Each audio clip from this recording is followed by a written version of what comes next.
પ્રકરણ 15 આપનું પર્યાવરણ અવર એન્વાયરમેન્ટ। સૌથી પહેલાં તો એ સમજીએ કે પર્યાવરણ શું છે। આપની આસપાસ રહેલી દરેક વસ્તુ એ પર્યાવરણનો હિસ્સો છે। દાખલા તરીકે હવા, પાણી, ઝાડ, પાન, જમીન, બગીચો, સરોવર વગેરે। આ પ્રકરણમાં કુલ 2 મહત્વના મુદ્દાઓ છે। મુદ્દા નંબર 1, નિવસન તંત્ર, તેના ઘટકો અથવા સંઘટકો કયા છે।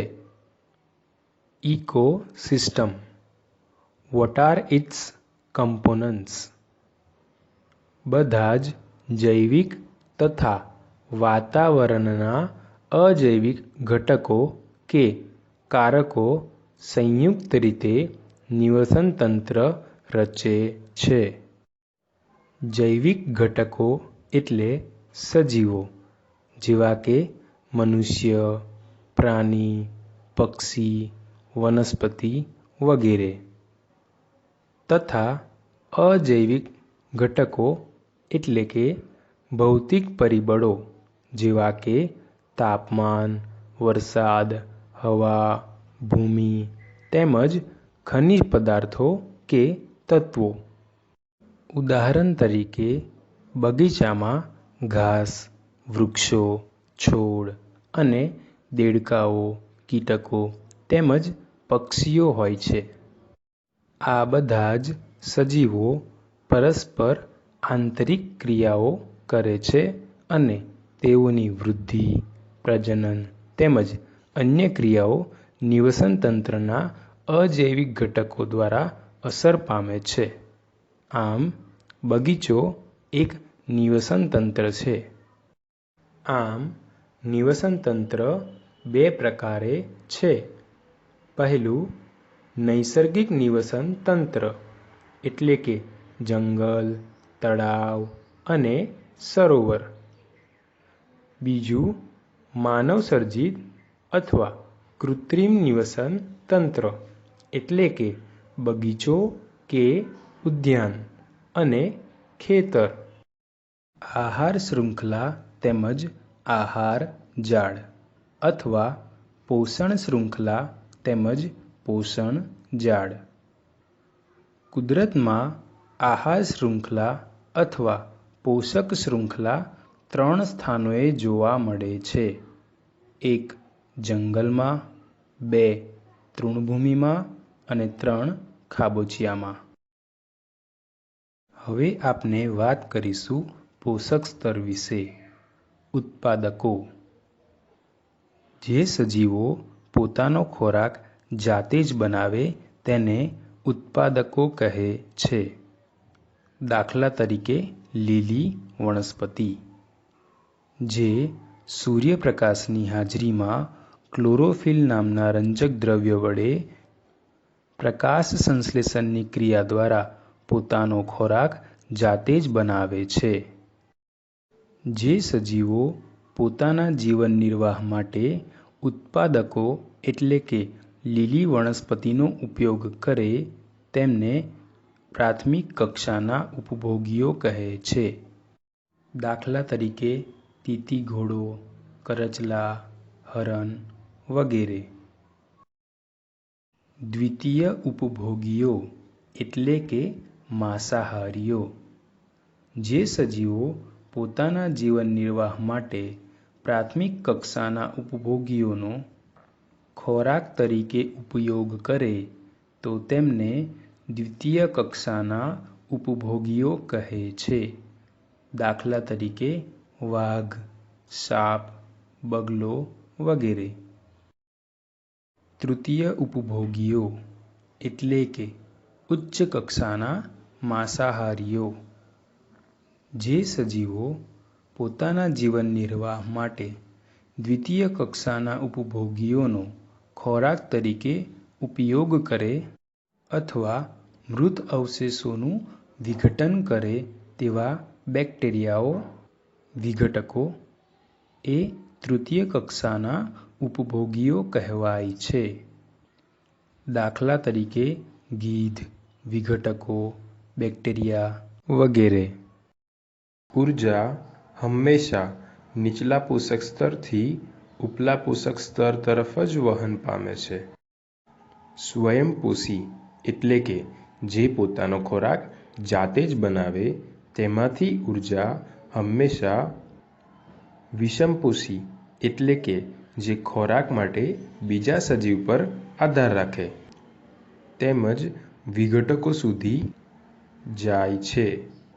પણ ઊર્જા વિઘટકોથી ઉત્પાદકો સુધી આવી શકતી નથી. હવે આપણે વાત કરીશું ઊર્જાના વ્યય વિશે. જ્યારે ઊર્જાનું એક સ્વરૂપમાંથી બીજા સ્વરૂપમાં વહન થાય છે ત્યારે કેટલોક જથ્થો બિનઉપયોગી ઊર્જાના સ્વરૂપમાં વ્યય પામે છે અને તેનો પુનઃઉપયોગ કરી શકાતો નથી. તે સમજીએ.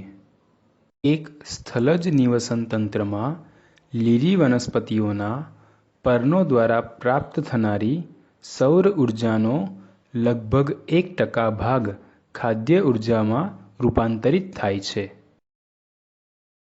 જ્યારે લીલી વનસ્પતિઓ પ્રાથમિક ઉપભોગીઓ દ્વારા ખવાઈ જાય છે ત્યારે મોટાભાગની ઊર્જા પર્યાવરણમાં ઉષ્મા સ્વરૂપે વ્યય પામે છે.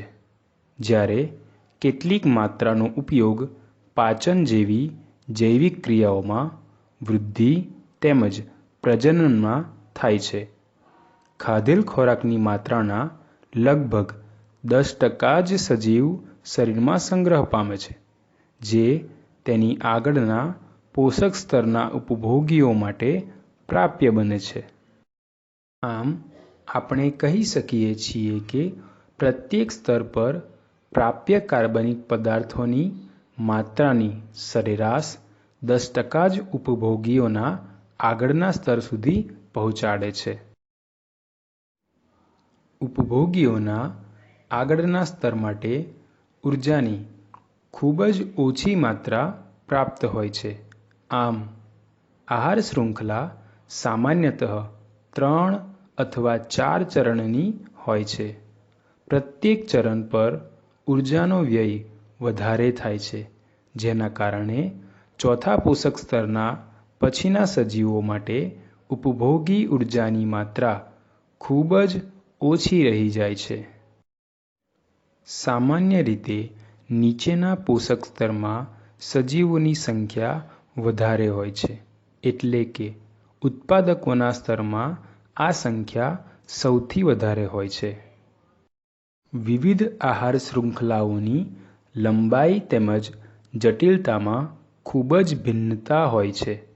સામાન્ય રીતે પ્રત્યેક સજીવ 2 અથવા વધારે પ્રકારના સજીવો દ્વારા આહાર તરીકે ઉપયોગી બને છે અને અનેક પ્રકારના સજીવોનો આહાર બને છે. આમ એક સીધી આહાર શૃંખલાને સ્થાને સજીવોની વચ્ચે આહાર સંબંધો શાખાયુક્ત બને છે તથા શાખાયુક્ત શૃંખલાઓની એક જાળીરૂપ રચના બનાવે છે, જેને આહાર જાળ ફૂડ વેબ કહે છે. આગળ વાત કરીએ જૈવિક વિશાલન. બાયોલોજિકલ મેગ્નિફિકેશન એટલે શું? પાકને વિવિધ પ્રકારના રોગ તેમજ કીટકોથી બચાવવા માટે જંતુનાશકો તેમજ રસાયણોનો વધુમાં વધુ ઉપયોગ કરાય છે. આ રસાયણો વહી જઈને માટીમાં અથવા પાણીના સ્ત્રોતમાં ભળે છે. માટીમાંથી આ પદાર્થોનું વનસ્પતિઓ દ્વારા પાણી તેમજ ખનિજોની સાથે સાથે શોષણ થાય છે અને જળાશયોમાંથી તે જલીય વનસ્પતિઓ તેમજ પ્રાણીઓમાં પ્રવેશ કરે છે. આ રીતે તેઓ પોષક સ્તરોમાં ઉત્તરોત્તર એટલે કે વધારેમાં વધારે સંગ્રહ પામતા જાય છે. કોઈ પણ આહાર શૃંખલામાં મનુષ્ય અગ્રસ્થાને હોય છે. તેથી આપણા શરીરમાં આ રસાયણો સૌથી વધુ માત્રામાં સંચય પામતા જાય છે. આ ઘટનાને જૈવિક વિશાલન કહે છે. આ કારણે આપણે ખાદ્ય પદાર્થોમાં જેવા કે ઘઉં અને ચોખા, શાકભાજી, ફળ અને માંસમાં જંતુનાશક રસાયણોની વિવિધ માત્રામાં હાજરી જણાય છે. પાણીથી ધોઈને કે અન્ય રીતે તેમને દૂર કરી શકાતા નથી. પાઠનો મુદ્દા નંબર 2. આપણી પ્રવૃત્તિઓ પર્યાવરણને કેવી રીતે અસર પહોંચાડી શકે છે? How do our activities affect the environment? એમાં પહેલા વાત કરીએ ઓઝોન સ્તર અને તે કેવી રીતે વિઘટન પામે છે. Ozone layer and how it is getting depleted. Ozone સ્તર. ઓઝોન એટલે કે O3નો અણુ ઓક્સિજન એટલે કે Oના 3 પરમાણુઓથી બને છે. અહીંયા ઓક્સિજન અણુ સૌપ્રથમ પારજાંબલી વિકિરણોની હાજરીમાં ઓક્સિજનના 2 પરમાણુઓ છૂટા પાડે છે. O2 in presence of UV rays gives O+O. Oxygen પરમાણુ ઓક્સિજન અણુ સાથે સંયોજાઈ ઓઝોન વાયુ બનાવે છે. તે સૂર્યમાંથી આવતા પારજાંબલી વિકિરણો સામે પૃથ્વીને રક્ષણ આપે છે. આ પારજાંબલી કિરણો સજીવ સૃષ્ટિ માટે ખૂબ જ હાનિકારક છે, જે માનવમાં ત્વચાનું કેન્સર ઉત્પન્ન કરી શકે છે. ઓઝોન સ્તરનું વિઘટન. ક્લોરોફ્લોરોકાર્બન CFCs જેવા માનવ સંશ્લેષિત રસાયણોને કારણે ઓઝોન સ્તરમાં ઘટાડો થવા લાગ્યો છે. આ CFCsનો ઉપયોગ રેફ્રિજરેટર, AC જેવા સાધનોમાં થાય છે. ઉપરાંત અગ્નિશમન ફાયર એક્સ્ટિંગ્યુશર માટે પણ થાય છે. આ રસાયણ AC કે રેફ્રિજરેટરમાંથી નીકળે અને વાતાવરણમાં જાય છે ત્યારે તે ઓઝોન વાયુ સાથે પ્રક્રિયા કરી તેને ખાઈ જાય છે. આમ ઓઝોન સ્તરમાં ઘટાડો થાય છે. 1987માં સંયુક્ત રાષ્ટ્ર પર્યાવરણ કાર્યક્રમ UNEP united nation environment programme માં સર્વાનુમતે નક્કી કરવામાં આવ્યું કે CFCનું ઉત્પાદન 1986ના સ્તર પર જ સીમિત રાખવામાં આવે. હવે રેફ્રિજરેટર બનાવતી વિશ્વની કંપનીઓ માટે CFC મુક્ત રેફ્રિજરેટર બનાવવાનું ફરજિયાત કરવામાં આવ્યું છે. અંતમાં આપણા દ્વારા નિર્માણ પામતા કચરાનું પ્રબંધન. Managing the garbage we produce વિશે વાત કરીએ. આપણા દ્વારા ખાધેલા કે ભોજનમાં લીધેલા ખોરાકનું પાચન વિવિધ ઉત્સેચકો દ્વારા જૈવિક ક્રિયાઓથી થાય છે. એક જ ઉત્સેચક ખોરાકના બધા જ પદાર્થોનું પાચન કરી શકતો નથી. કોઈ વિશેષ પ્રકારના પદાર્થનું પાચન કે વિઘટન કરવા માટે વિશિષ્ટ ઉત્સેચકની જરૂર હોય છે.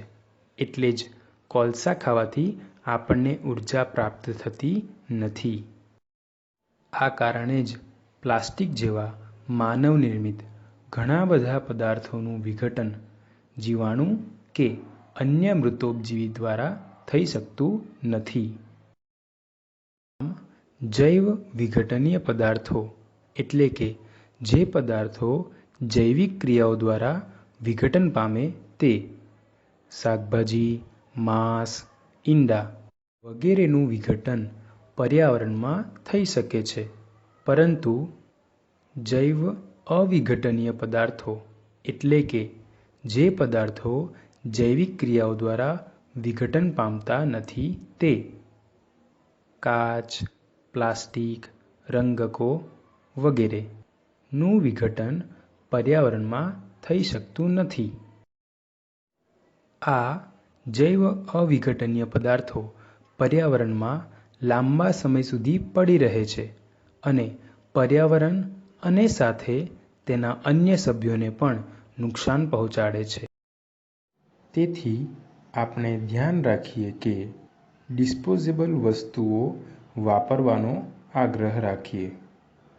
આ ઉપરાંત બને તેટલો ઈ-વેસ્ટ ઓછો કરીએ અને કોઈપણ વસ્તુનો ઉપયોગ ફરી થઈ શકે એવા પ્રયત્નો કરીએ.